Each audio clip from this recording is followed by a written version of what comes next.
All right, welcome in, guys. Farzin Vasugian here with you, recapping another Chiefs victory. Kansas City improves to 6-0. They go on the road. They beat the 49ers 28-18. A big win for Kansas City. Once again, was not pretty, but that's kind of been the theme all year long. Not the prettiest of wins, but it's better to, I guess, win ugly than to lose. Never apologize for winning in the NFL, which is exactly what the Kansas City Chiefs have been doing. And here the Chiefs are once again winning 6-0. They've got a 2-game lead in the AFC. And with a Minnesota Vikings loss earlier today, Kansas City is the only undefeated team in the NFL. So you want to go out there, and I know a lot of you guys not listening, the people who usually are, they were listening early on, but they don't have a lot to say now. But you want to talk about Patrick Mahomes stats? No, they're not pretty, and they definitely need to be better. But in general, this football team is finding ways. They're 6-0. They're the only undefeated team in football right now. And I guarantee you, every single team in the NFL right now would gladly swap records with Kansas City. So say what you want about some of the offensive struggles and statistically with Mahomes and Kelsey maybe not being at his best this year either. They're undefeated, and that's all that matters. Kansas City, they went on the road in San Francisco. And listen, I don't care what 49ers players said. For them to say that this is not a revenge game, yes, it is. You are fooling everyone if you say otherwise. Of course you want to beat the team that beat you in the championship. Now, you're not going to go have a parade about it, but it doesn't change the fact that you want to beat this damn team, and it would mean a lot if you did, especially considering how bad San Francisco's season has been up to this point. But what does Kansas City do? They go on the road. They draw first blood in this one. They score first, and they never once trailed in this football game. You know how difficult it is to go on the road and never play from behind? Kansas City did exactly that against the team that won the NFC last year. And I don't want to hear any excuse about, oh, they didn't have Christian McCaffrey. This team won the NFC last year, and the running back that they had was second in the NFL in rushing yards. And once again, shocker, Kansas City shuts down another running back. Now, Jordan Mason got going a little bit in the second half, but 14 carries for 58 yards. That is not the standard if you're Jordan Mason this season. It's definitely not. And by the way, when you're playing from behind, it's much easier to get a lot of those runs. So, and by the way, I don't think San Francisco was able to capitalize on that. Kansas City's defense, once again, Kansas City's defense is Kansas City's defense. At this point, I don't need to explain to you why Kansas City's defense is so good, but I'm going to do it anyway. Trent McDuffie going out there, breaking up a pass, just a beautiful with the hand swipe up, knocks that ball out of bounds. That he flexes to the San Francisco faithful on the sidelines there. That was pretty.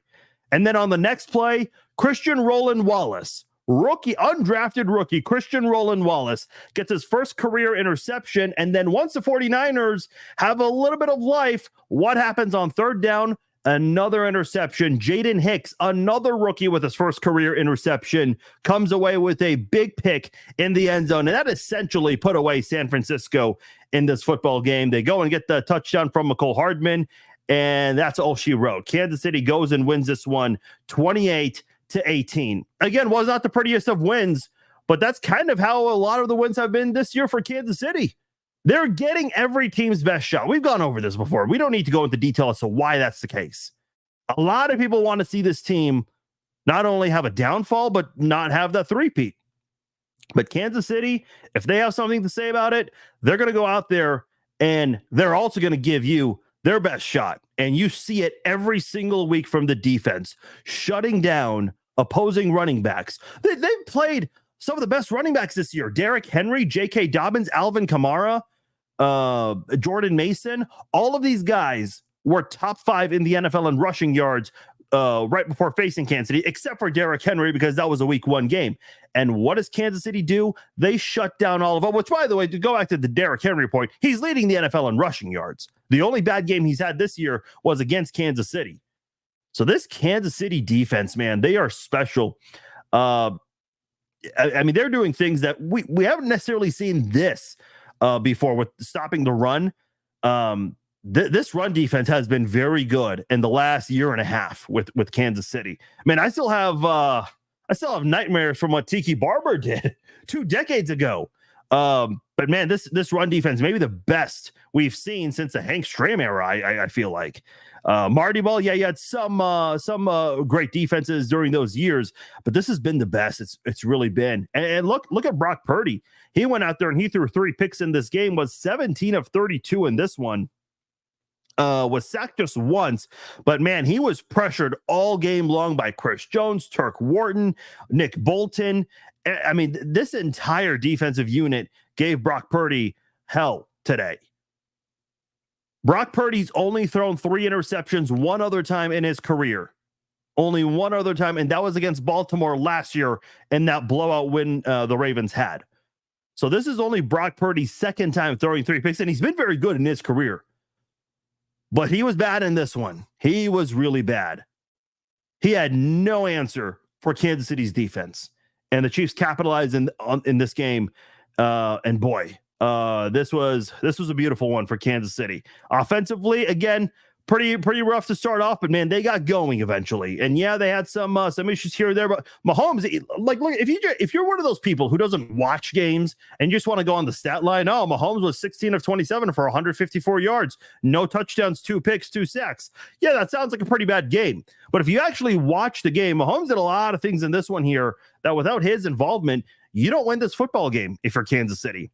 The flick to Xavier Worthy, a great pass to Travis Kelce, and also a great move by Travis Kelce on 3rd down. Almost seemed like he had eyes on the back of his head, where he fooled the defender and turned around to his right side, making his defender go to his left, and goes out there and picks up the 1st down on a critical play there. Moves like that. And then that run by Patrick Mahomes, the longest run of his career. I think the Tennessee one in the AFC Championship game was maybe his longer one, but you know, a lot of times when they say the longest run of someone's career, those are mostly regular season stats right there. Noah Gray stepped up in this one, 4 catches, 66 yards, had a phenomenal first quarter, only had 1 other catch the rest of the way, but had a big catch late in the game to help and I think it was on a 3rd down play. They kept possession and they just kept taking time off the clock there, which was at that point San Francisco's biggest enemy there. So I loved every single thing about this game, especially in the second half. No, it wasn't pretty all the way through, but this is what Kansas City's season's been like. And at the end of the day, Kansas City's doing enough to win every single game. That's all that matters. And what did I tell you guys coming into this game? I said, if Kansas City can win on the road in San Francisco, the rest of their schedule up until mid-December is not that difficult. Now, I'm not saying the Chiefs are going to go undefeated up until mid-December. They're not. Listen, they're going to lose a game or two, and then there's going to be another game or two that they shouldn't lose, that they will lose. That happens. I mean, we're going to see this undefeated streak come to an end at some point. But for it to still be at this point undefeated, that is huge, because I think you can win your next 2 games. The Raiders, I mean, they're the Raiders. I didn't see the game because obviously we're watching the Chiefs game, but man, it just sounds like a disaster over in good old Vegas there, where the Chiefs, by the way, are undefeated, 5-0, including Super Bowl 58. And your quarterbacks are Gardner Minshew and Aiden O'Connell.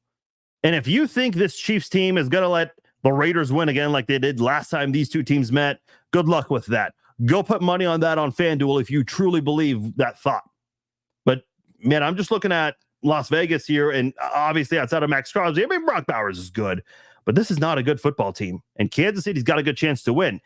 They've also got a chance to keep that streak going against Tampa Bay on Monday Night Football in 2 weeks, I should say. And that right there, I mean, the next 2 teams you're playing, Tampa Bay and Vegas, those 2 teams lead the NFL in missed tackles. So if there was ever an opportunity for this Chiefs offense to play better, this is an opportunity for sure against the Raiders and the Bucs, the teams who are numbers 1 and 2 in the league in missed tackles. Boy, I have not read a single comment here. I'm skimming through what I'm seeing here. I'll give you guys the link in a moment here, but man, this was a great game overall. Chase, McCole Hardman. I mean, the only mention I've had with McCole Hardman was that touchdown play he had.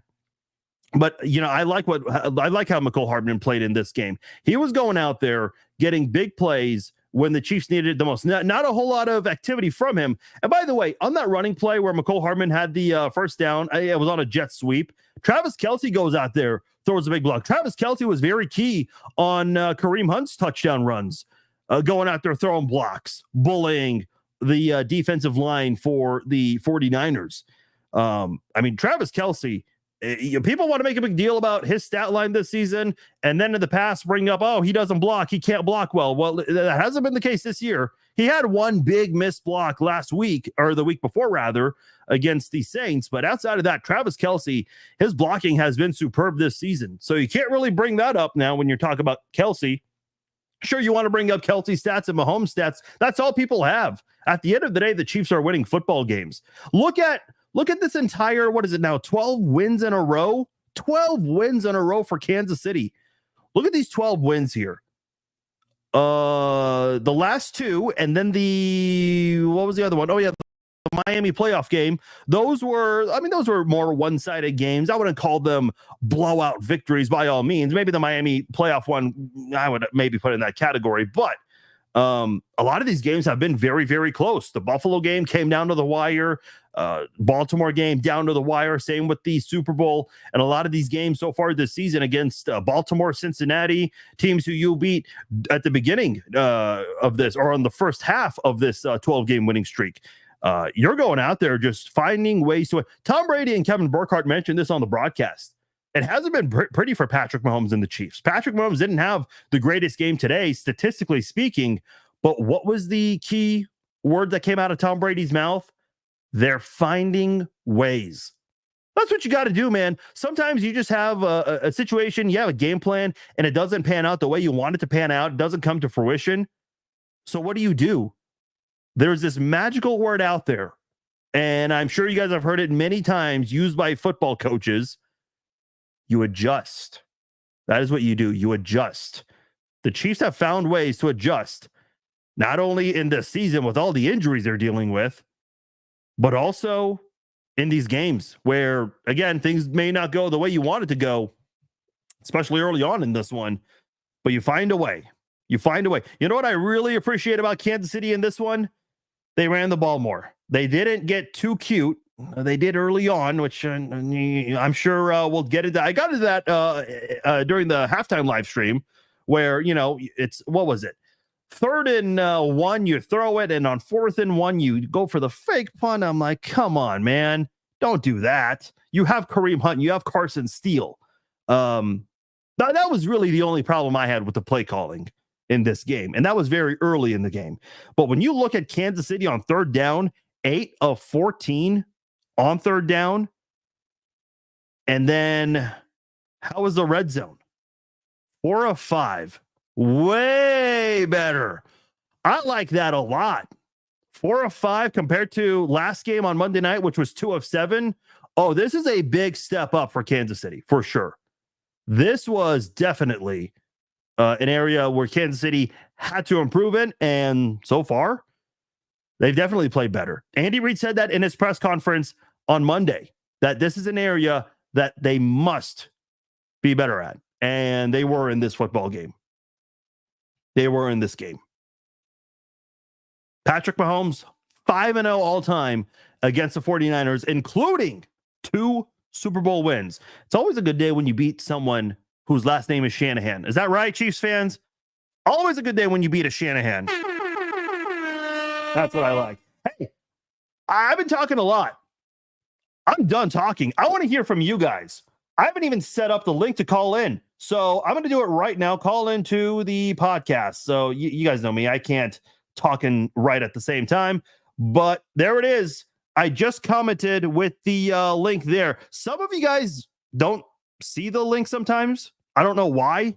So hopefully you guys see it now. I'll try to comment with it as we go on, because I don't want we don't need to hear me twice. I'm trying to pin it through my phone because I don't know how else to pin it through StreamYard, but there it is. It's pinned. You guys have the link. You guys can call in. I want to hear from you guys. Yeah, you guys should see the link right there. I saw someone gave it a thumbs up. By the way, if you haven't done so already, please like this video, share this on your news feed with your friends, spread the word about the Chiefs Zone podcast. You guys have been doing an awesome job this season, spreading the word about the podcast, the live streams, all the social media posts. They're at an all-time high this season. So I really appreciate all of you guys who've been doing an outstanding job. We've never had downloads as high as they've been right now. So big thanks to all of you guys who've been going out there, sharing the post, sharing everything. You guys see the link. Okay, great. This is what I love. And here's how I know that, because we already got people calling in, and they're waiting very patiently. So I said I'm done talking, so I should probably live up to that and hand it on over, because we got a lot of they're lining up. So if you guys want to listen, I'm here all day, so we'll do this. Let's see. Audio levels are good. Okay, Jesse, you're hitting leadoff for us. Welcome to the Chiefs Zone podcast, Jesse. What's on your mind? Man, I just got to say, I love the page. I love watching everything you do for the Chiefs. Your man is badass. Thank you. Today, the Chiefs really showed out, in my opinion. They did really well on defense. They did what they needed to do on offense. And, you know, they're not here to blow out opponents. They're here to win games, and that's what they're doing.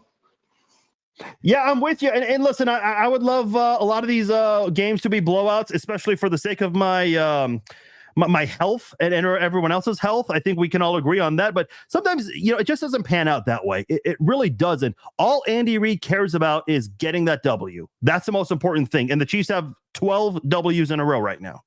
Exactly. And that's my thought as well. You know, we're here to win. We don't care about 40 points. We don't care about 4 points. We're here to win, and we're going to move on to the next week. And that's what I love about the Chiefs. And it is heart-wrenching, but I love it. I love every week I watch the Chiefs. Win or lose, they are the team. All right, I hear you. Any other thoughts, Jesse? No, sir. Thank you. Have a great night. All right, you as well. Appreciate you calling in, Jesse. Yeah, Juju on the injury front, I don't know. I mean, this is, what kind of a season are we having? What did the Chiefs do to the football gods? I mean, maybe this is like the 1972 Dolphins just trying to, you know, send some hope out there to prevent it. I don't know. I mean, what's going on? This has not been a pretty season for the wide receiver room. But again, this is why you got to really appreciate what Kansas City's doing. I don't care if you're a fan of, you know, the Raiders, the Broncos, the Bengals, you know, fan bases that hate on the Chiefs right now. You cannot take away what Kansas City's doing, especially with all of these injuries right now. It's so easy to say, oh, well, this team's not doing well because of injuries. Well, tell that to Kansas City. I got a comment on TikTok after the Monday night game against the Saints. A Saints fan commented and said, well, the Chiefs only beat the Saints because the Saints lost 11 starters. You do not bring that excuse to a Kansas City game. You do not bring that excuse to a Kansas City game. Come on. What are we doing here? Liliana, you are next here on the podcast. How are you, Liliana? I'm great after today's win. You know, I just can't. Sometimes it's too much just beating the 49ers again, you know, and you know what's best? I am so glad that we are 6-0, because guess what? My family and I are going to our second home in Las Vegas next weekend. Oh, okay. To watch the Raiders and Chiefs, so I'm pretty stoked. All right. Well, have you been to Allegiant Stadium before?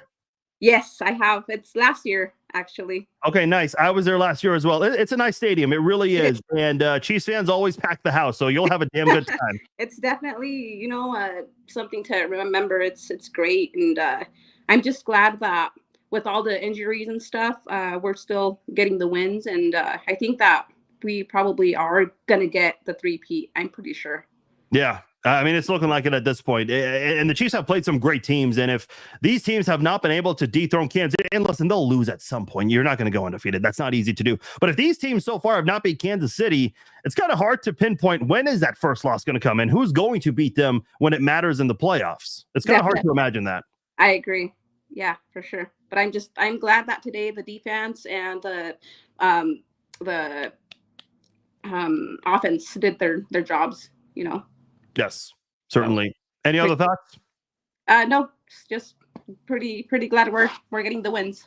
All right, good deal. Well, hey, you have a great time over in Las Vegas next week. Represent Chiefs Kingdom and cheer loud over in Allegiant Stadium. Let them know whose house that is.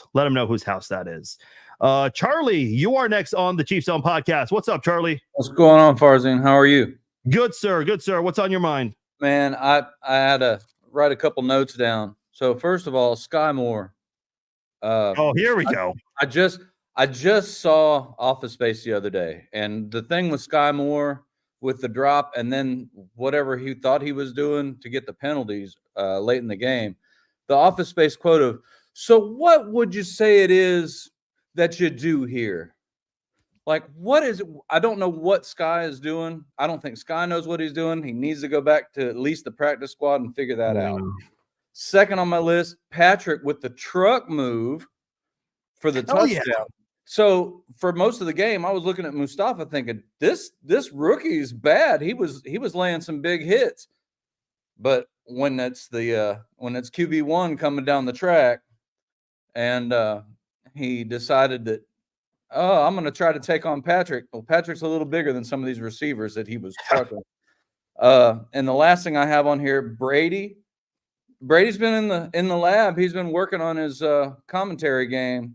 But I had to laugh when he gave that little shout out to Spags, saying that Spags was the bane of his existence. That was hilarious. And it's just really it's gratifying to know that even when we're having an off year, we're still, one, we're undefeated, two, we're rent free in everybody's head. Oh yeah, play that. Yes. There it is. Well, we can't play it, but we do have the screen cap. Yeah. And he just kind of stood over him like, "You were saying?"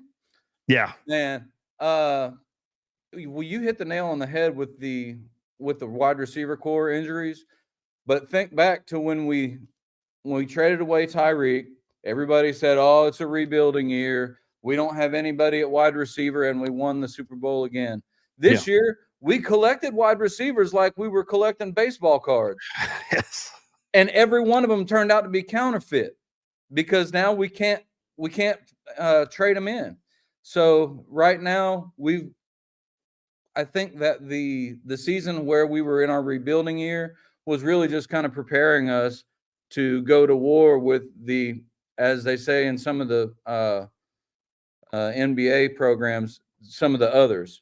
Because right now we got the others. Noah Gray had a great game. Yeah, he did. The defense stepped up. This was a team win. Everybody wants to talk about QB rating. Everybody wants to talk about touchdown passes and yards and all this and that and the third. It's a team game. Team wins is what gets you team Super Bowls, team trophies. Right. Not team. It's not individual stats. Team wins for team trophies. And that's all I got to say today, Beth. All right. Well, I appreciate you, Charlie. And hey, I can't thank you enough for your service. I'm not sure if you were able to see, but there were a lot of people commenting. Thank you for your service. Oh, no, I didn't. Oh, man, I'm going to have to go back and like some comments. This game has been the one bright spot in the weekend. We've been cleaning up storm damage. Oh, yeah. You're down south, right? Yeah, I'm in Georgia. Okay. Yeah. I know Daniel also calls in. He's in that area as well. So hopefully you guys are staying safe. And oh, yeah. Okay. We were blessed. I posted a couple videos on our podcast YouTube and showed exactly what got damaged. And I posted another one when the team was here to help clean up the trees. It was a lot of trees in the backyard. Yeah, man. You see that sometimes with tornadoes, but obviously it's not as bad with hurricanes. Oh yeah. This is different. They all blow the same direction. It's weird for a Kansas kid. All right. Well, Charlie, again, thank you for calling in. Appreciate all the thoughts. Great thoughts indeed. And once again, thank you for your service in the military for sure. Right now, hey, lines are open. So if you guys want to call in, I'm commenting again. So if you guys have any thoughts you want to chime in here, let me know. But I did want to piggyback off something he was saying about Tom Brady's commentary. I have not watched a lot of Tom Brady's games because he does a lot of Cowboys games. I don't know why. I mean, I get it. They're America's team, blah, blah, blah. And a lot of Cowboys games have been blowout losses. I'm not really focusing on a lot of those games. So this was really the most I ever really got to pay attention to a Tom Brady game. I did not have any issues with his commentary at all. There was one point where he said Juju Schuster-Smith. I don't know if you guys noticed that. He said Got a nice chuckle out of that. And listen, I'm not knocking on him for it. I've done it before. I was listening to I can't remember who it was, someone on local radio. They were talking about the Chiefs defense and they accidentally said the Royals. Every broadcaster has made that slip up at some point. I remember once the Chiefs, this was several years ago, the Chiefs were getting ready to punt and the announcer called them the Browns. Like those kinds of things happen. So I'm not knocking on him for that. Those happen. But I just thought in general with his commentary, his analysis, I had no issues with Brady whatsoever. I actually thought it was great in this game. And I said this in week 1 because a lot of people gave Brady shit in week 1 for his commentary. And I said, look, think of anything you did for the first time ever in your life. You were not great at it compared to now. Think of all the occupations we have out there. Think of what you do for a living. So you were not good at it the very first time you did it on day 1. But fast forward today, however many days it's been, you've been part of that industry. You've been far better at it now than you were on day 1. So, those kinds of things, those happen. I thought Brady did a better job, and I think he's definitely gotten better. Again, I haven't heard a lot of his commentary, but I don't know what Brady said in this game that could really, fire you up and make you want to complain about his. And again, with the restrictions he's kind of dealing with right now, as a part owner, I had no issues with it. I really didn't. So yeah, I thought Brady did a really good job in this game. Hey, if you guys want to call in, click on the link, turn on your video, turn on your audio, put in your name, and let's chat it up. Let's chat it up with Bob. Bob, you're here on the Chiefs Zone podcast. How are you, sir? Hey, Fars, I'm good, man. What a good win, man. Yes, sir. A big win. We're on this West Coast thing. We're going to Vegas next. We're going to give the Raiders a ass whooping next. Here's the deal, man. Brady Brady. First of all, Brady. I thought he was a Chiefs fan, man. The way he was talking, it kind of did, yeah. And I kind of like him, that way. But Mahomes, he's continued to battle. And dude, did he take him to school on that run? Yes. He took him to school, brother. The dude has got ice in his veins, man. And he does whatever it takes to get that W. It's not about him no more. It's about this team. And your numbers are low on Travis, and their numbers are low on Patty, and he's got a lot of bad luck happening to the football around the line of scrimmage. Tipping that ball, man, makes all the difference. I'm gonna tell you, the defense played lights out, man. I agree. Yeah, I think they played lights out, man. My boy Bolton is getting down. He's getting stronger every game. He's starting to show up and make a difference in this football team. I'm very excited. I'm very proud to be 6-0 because, man, look at the teams that we knocked down, man. This was the hardest part of the schedule until mid-December. I agree with you. Absolutely. And, it's not time to let down and rest on our laurels. But, man, I tell you, if we talked about the running game coming, the running game's here, brother. And and Hunt, welcome back. That dude he's trying to make a difference in this team. And the running game is here. And it really sets up a lot of good things. I feel sorry for 24 because he can't catch a cold right now. And I think they need to let him go, man. And move on to greener pastures, as they say, Yeah, it's got bad luck. It ain't going to change.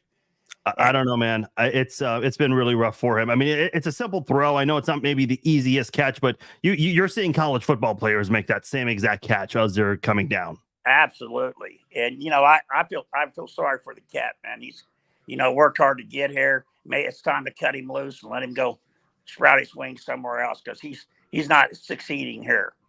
And but Andy Reid, man, what a mastermind. The dude put a game plan together. I don't know what his record is after a break, but I know it's phenomenal. Yeah. He did it again, man. So big shout out to Big Red and the Big Red country, man. How about the Chiefs country, huh? Hell yeah. I like it. Hey, thanks for having me, Fars. All right, appreciate you, Bob. Thank you for calling in as usual. I believe does Bob miss any games? I don't think he ever does. So appreciate you, Bob. Thank you for calling in. Yeah, the Sky Moore. Listen, I saw someone earlier say, "Why are we avoiding the Sky Moore conversation?" I sure as hell am not. I mean, listen, we've gone over it before. Here's what I will say about the Sky Moore situation. You know who Andy Reid really reminds me of? He does remind me a lot of Dick Vermeil. Dick Vermeil didn't give up on guys. I mean, you could go back on that Chiefs team, especially, defensive players. There were a lot of players who maybe did not have any business being on a team. But Dick Vermeil believed in them. I kind of feel like Andy Reid's the same way, where he does trust these guys and always will say nothing but good things about them. A lot of people feel like that was the case with Bob Sutton, in that he was here longer than he should have been. I don't know. I just feel like, you got to understand, at some point you've given someone enough chances. And I don't know the Juju injury, what the extent of this injury is, how serious it is. Let me see. I'm sure Andy Reid's done his press conference by now. So let me see if there have been any comments on that. But they called it a knee injury. People thought it might have been a hamstring because that is what he dealt with earlier in the week. Let's see. Andy Reid wasn't optimistic about Jalen Watson returning anytime soon, which is very unfortunate because Jalen Watson had been having a very good season. And you saw what happened to Nazeed Johnson, who has always gotten high praise from Spags. Nate Taylor tweeted some unfortunate news on Jalen Watson, who is on crutches with his left ankle and foot in a cast. That's not good. On the 49er side, Brandon Ayuk is feared to have torn his ACL. That is real. It didn't even look like a really bad hit either on Ayuk. I mean, it was a hard hit, but not to his lower body area. I mean, unless I missed that. So that is unfortunate that Jalen Watson, he's on crutches. Ayuk, unfortunately, looks like his season is done. That guy's a huge part of their offense too. Yeah, I don't know. I mean, listen, this has been a really bad year for injuries to top tier teams. I know the 49ers are below 500 right now, but I feel like, you can't bet against them to miss the playoffs. So didn't I see his knee go? I did not. I must have missed that. Missed that. Yeah, that's really unfortunate. You never want to see that. But unfortunately, those kinds of things happen. Look, Kansas City's been dealing with it all year. Hollywood and Rice were supposed to be a huge part of this offense. Even Xavier Worthy went out for a drive where he was dealing with a lower body injury. I don't know what it was. I don't think they ever were able to pinpoint exactly what they were evaluating for on the sidelines. But I was just like, holy shit, you only have 3 receivers available. Sky Moore, Justin Watson, and I can't even think of the other receiver, even though there aren't too many available. Sky Moore, Justin Watson. Who am I forgetting? Because Juju got hurt. Xavier, he got hurt but came back. Oh, Mecole Hardman. That's right. Shame on me. The guy who scored the touchdown. The last one for the Chiefs.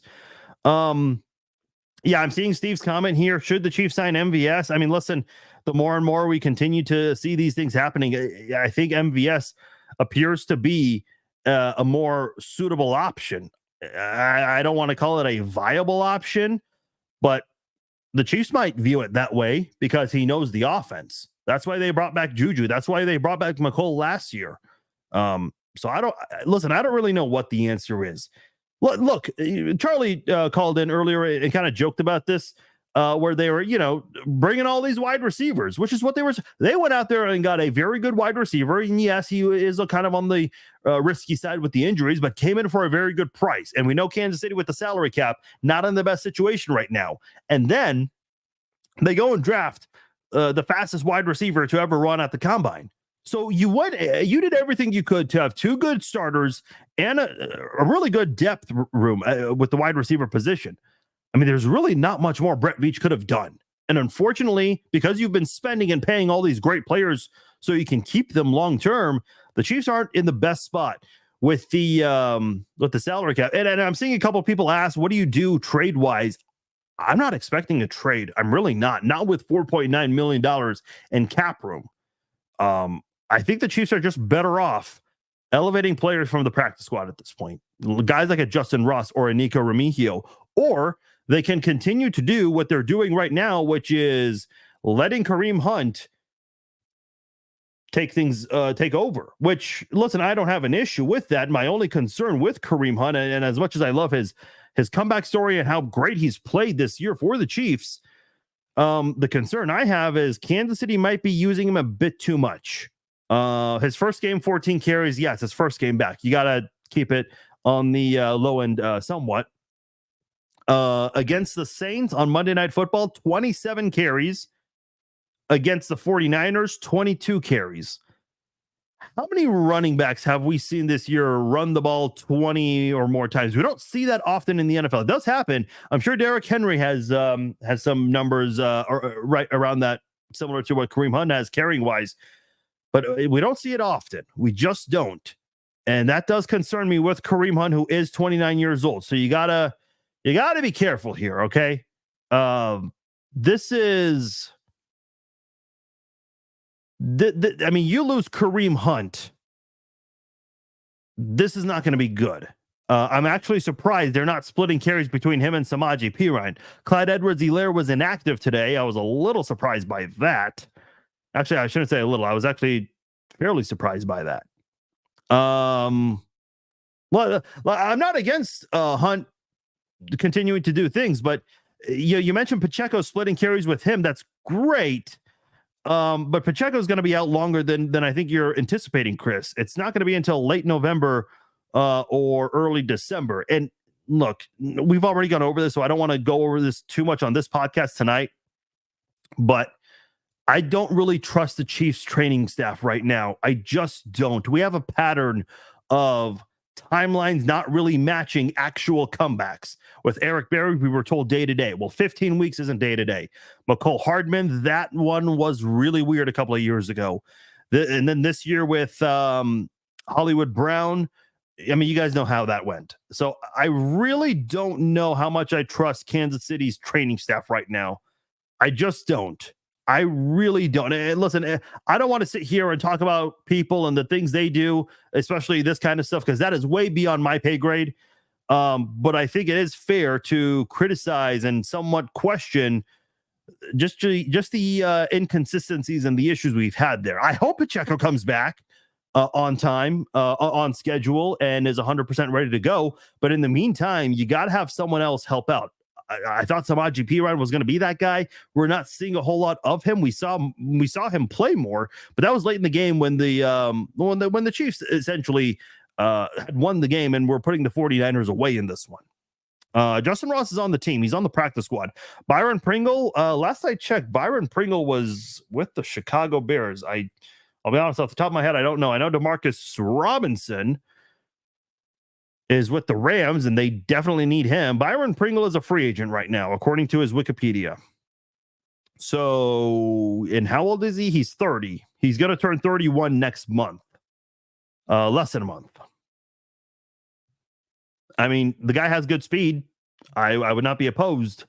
But I also, there's probably a reason why he's available.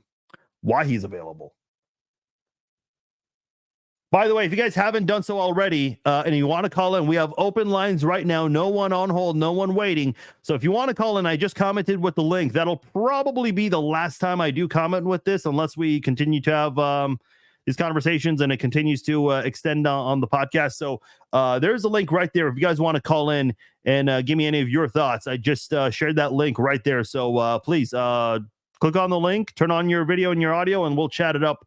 Unless no one else wants to, then we'll go ahead and wrap things up in the next few minutes here. A lot of people are saying bring back Pringle or MVS. I mean, I'd love that. I mean, listen, if they bring back Kareem Hunt, anyone could be on the table, including MVS. Personally, I would love to see Justin Ross get elevated. I mentioned that earlier. Again, with all this hype Justin Ross received, he's on the practice squad, so anyone can take him away from the Chiefs if they want to. Nobody is. Do all 32 NFL teams know something we don't? I mean, I'm just going to go off the fact that he's on the practice squad and no one's wanting to pick him up. The Chiefs cut him after the preseason and then brought him back to the practice squad. He could have easily been picked up on waivers by any other team, and he wasn't. Luis Rees-Zammit was picked up by another team, for crying out loud. I know they're not doing great, but at least he was picked up by somebody. And listen, I like LRZ.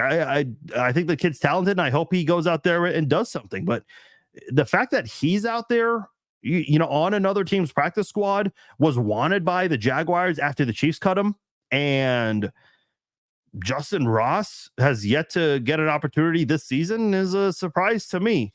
Certainly a surprise to me. What do coaches need to see to elevate from practice squad? That's a good question, Teresa. Here's my answer. What do they need to see? Sky Moore's highlight reel. That's all you really need. Christian Kirk, I'm not opposed, but I don't think that's really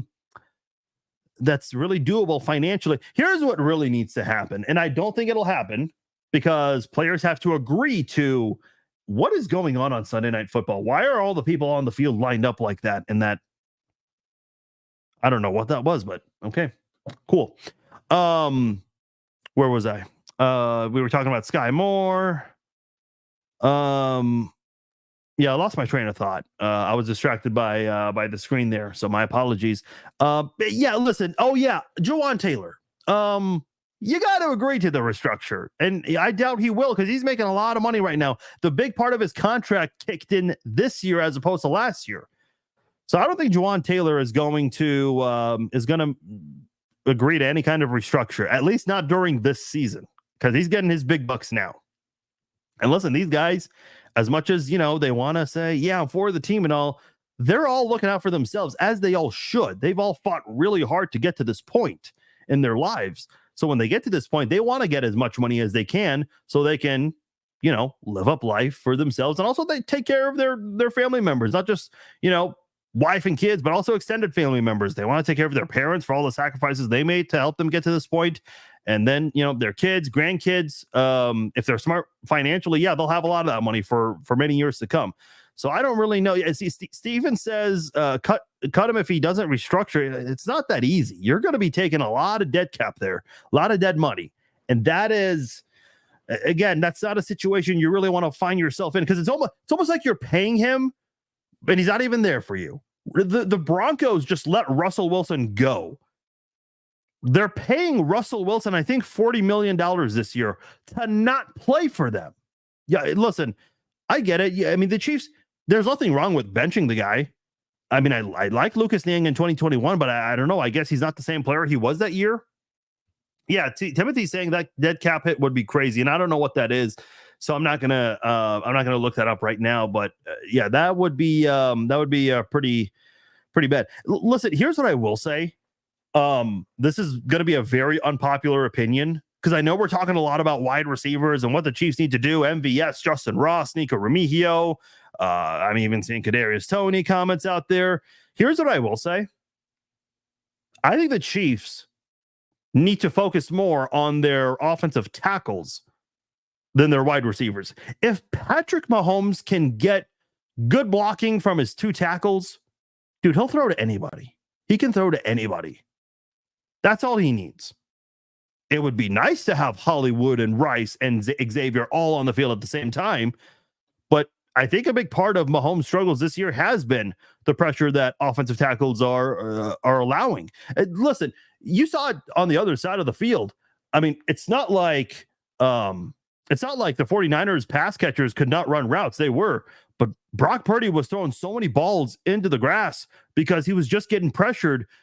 Players were in his face all game long and not letting him do anything. And when he was trying to get rid of the football, trying to throw some passes away, not necessarily away like out of bounds, but just trying to get the ball down there, ended up throwing 3 picks, and the pressure was a big part of that. So, yeah, Bosa, I mean, listen, Bosa's a great player, but you cannot be doing that. I agree with you, Robert. Yeah.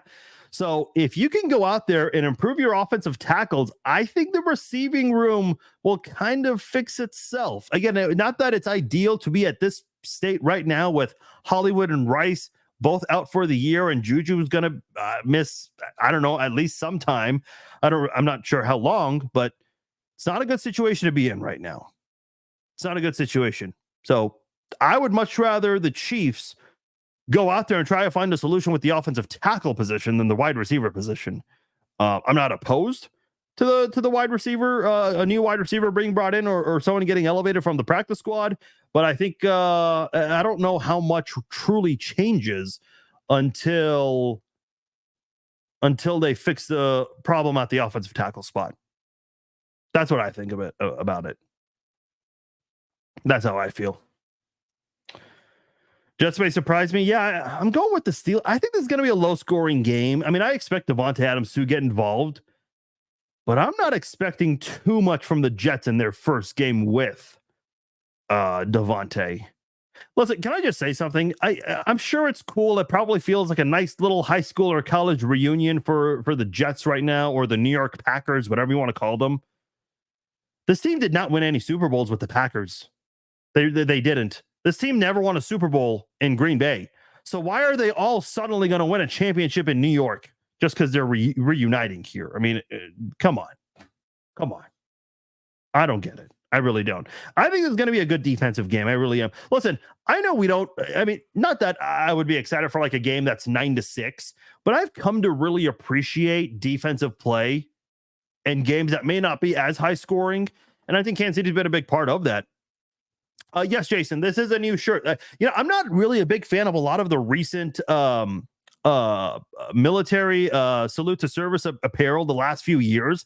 This year, they actually have some good apparel there. So yeah, I definitely got myself one of these. It's on NFLshop.com. That's where I got this. Steelers score 28. If Russell Wilson leads the Steelers down the field and they score 28 points in this game, and they beat the Jets, holy shit, that's going to be hilarious. That is going to be funny. That is going to be really funny. But yeah, as far as the Chiefs front goes, I don't know, man. This offense has got to play better. I mean, listen, you're surviving right now, which is important. You're winning the games you're winning now. Let me ask you guys this. How much do you trust this? Let's say this offense stays the same, plus Pacheco comes back. How much do you trust this offense in the playoffs? Oh, but Farzine, didn't you see last year? I did see last year, and I brought that up many times. But I don't know if I trust it 2 years in a row. By all means, the issues you have this year are far different than last year. Last year, you had guys who couldn't freaking catch. This year, it's injuries. The drops are not an issue this year. The drops are not an issue. Are there some miscues and players not in sync? Are we seeing that kind of thing? Yes. We have seen drops, by the way. I want to be clear about that. It's not as bad or as excessive, not even close to how bad it was last year. Not even close to it. Jordan says 75. You have a 75%. You're giving them a 75% chance. Okay. In the playoffs. Charlie says, this is a different Charlie. He says, we'll get MVS back and be fine in the playoffs. I suppose that's one way of going about it. That's one way to do it. I don't agree with your comment about Watson. I mean, listen, I don't think Watson's amazing. He was a liability last year with the drops, Will, but so was everyone else. He was also your second most productive wide receiver last year. That's not a good thing. But I guess you had to turn to somebody when everyone else was dropping passes. Guys like MVS and Kadarius Toney, who were supposed to be the leaders of your offense last year, they weren't doing much. So, I mean, who do you go to? I like Watson. And I know, again, he had one catch in this one here, and I think that went for a first down, if I remember that correctly.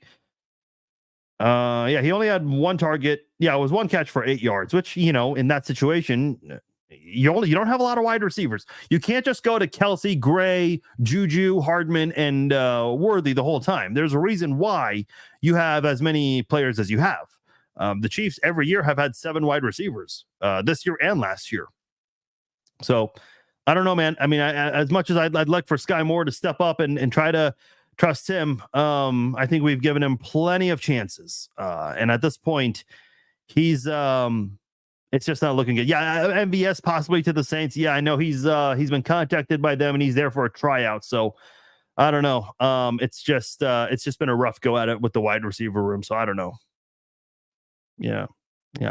There's no one out there saying anything positive about Sky Moore. Which, listen, if you guys have followed me and listened to me long enough, I think you guys all know I can be patient with someone. I really can. I would say, a couple of weeks ago, that Monday night game against the Saints, that's when I kind of cut it off with Jawaan Taylor. It's like, okay, dude, you've had plenty of games now. You got to go. You can't be doing this week in and week out. Sky Moore, I don't know. I feel like the fact that he's barely played this year, excuse me. Yeah, it's just not good. It's not good. I would like to think MVS would come back to a winning team. Yeah, I mean, the winning team would have to be interested in him, Rochelle. I agree with you. I mean, I'm sure he'd rather go to Kansas City than New Orleans and be part of getting himself another ring. Maybe you don't play as much, but hey, who's opposed to getting another ring? Unless, the Saints are willing to pay you a lot more. And they maybe have the cap room for it. I don't know. I don't follow the Saints. Rebecca says it just seems like Mahomes is off. He's making great plays, but doesn't seem like himself out there. I think part of it, the 2 interceptions today, one of them was on a tip pass where the guy got it himself, tipped it and got the interception. And the second one was the Xavier Worthy slipped. It's like, I think by the time Mahomes got rid of the football, that's when he slipped. So you can't really put that one on Mahomes. I think the play before that one on second down where he was throwing a Worthy deep down the field, just missed by a yard or two. You got to place that better because that's an easy walk-in touchdown for Worthy if you place that at the right spot. Where is weed smoking Josh Gordon? Josh Gordon. I mean, Kadarius Toney picked up the offense better than him. That should tell you. I mean, listen, Josh Gordon, I think went to like the XFL or USFL or whatever it's called. So yeah, that's where Josh Gordon is. Okay, to answer your question. Yeah, we have no calls here. No one else is calling in, and we had a lot of people still share a lot of thoughts through video chat and through comments. So I do appreciate all of your guys' commentary tonight. We covered a lot of ground here. Yeah, listen, I know we spent more of the second half of the podcast discussing Kansas City's woes on offense, but kind of like last year, they still found a way. And they're finding ways this year. 12 wins in a row, 6-0 on the season. Mahomes 5-0 against the 49ers. And yeah, how about those 49ers? They definitely seemed mad at the end of the game, right? They definitely were mad. Trent Brown got ejected. Yeah, good on you, Trent Brown. But nonetheless, 6-0, getting ready to play the Raiders in Vegas, where the Chiefs undefeated at Allegiant Stadium. Hey, we'll be back tomorrow to do another episode of the Chiefs Zone podcast, recapping week 7 and talking more Chiefs. Wednesday, we will do the Chiefs Zone podcast again, previewing the game between the Chiefs and the Raiders.